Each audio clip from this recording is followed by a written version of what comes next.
Sur cette page, nous voyons comment enregistrer une opération d'achat d'actions, d'encaissement de dividendes, de vente d'actions et du calcul de gains ou pertes sur titre. Alors, pour la question qu'on vous pose ici, on nous demande de comptabiliser les deux opérations suivantes, à savoir la première opération, un achat de 30 actions Givaudan, valeur nominale 10 francs, cours 1229 francs et les frais pour 650 francs. Alors, vu qu'on achète 30 actions, on aura plus d'actifs, on a nos titres, notre portefeuille de titres qui augmente, donc l'augmentation d'un actif s'inscrit au débit, et toute opération de transaction liée au titre se passe par la banque. Alors, directement, on aura moins dans la banque vu qu'on doit acheter ces titres. Et puis, combien on va dépenser pour l'achat de ces titres? Quelle est la valeur de ces titres? Alors, on va prendre le cours du jour, donc 1929 francs, fois la quantité, donc 30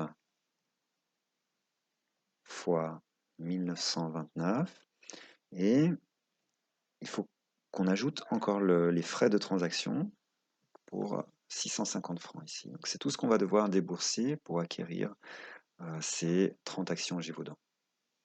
Ce qui nous donne donc un montant de 58 520.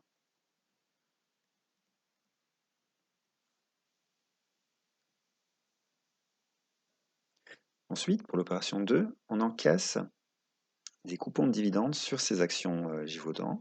Donc, on nous offre 12% de dividendes. Et là, pour les dividendes, alors, il faut prendre en compte la valeur nominale. C'est comme ça qu'on calcule le montant des dividendes versés. Soit c'est un certain montant par action, soit c'est un pourcentage qu'on vous donne et il faut l'appliquer donc sur la valeur nominale. Donc, on a un calcul similaire à faire. On a quantité. Cette fois, non pas fois le cours parce qu'on veut calculer un dividende, donc fois 10 pour la valeur nominale ici. Et on nous donne le taux, donc 12%.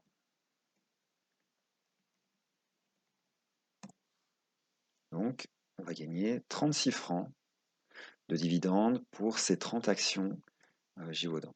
Ce qu'il faut prendre encore en compte, c'est l'impôt anticipé de 35% qui est prélevé sur ces opérations, donc sur la distribution de coupons obligataires ou de dividendes sur les actions. Donc on peut dire qu'on va encaisser un certain montant, qu'une partie de ce montant sera prélevée, mais ça reste quand même une créance AFC. Pourquoi c'est une créance? Parce qu'on pourra déduire le montant d'impôt qui a été prélevé, l'impôt anticipé de 35%, est récupérable lorsqu'on déclare les revenus de la fortune à la fin de l'année.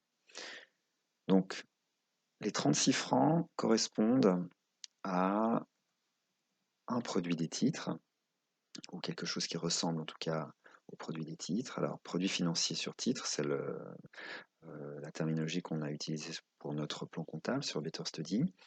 Et 36 francs, donc ça c'est le montant brut. On va prélever 35% d'impôt anticipé, ce qui fait 12 francs 60. Et donc ces 12 francs 60 ne sont pas encaissés. Et le solde, donc les 36 moins 12,60, ce qui fait donc une différence de 23 francs 40, c'est le montant qu'on va pouvoir encaisser maintenant.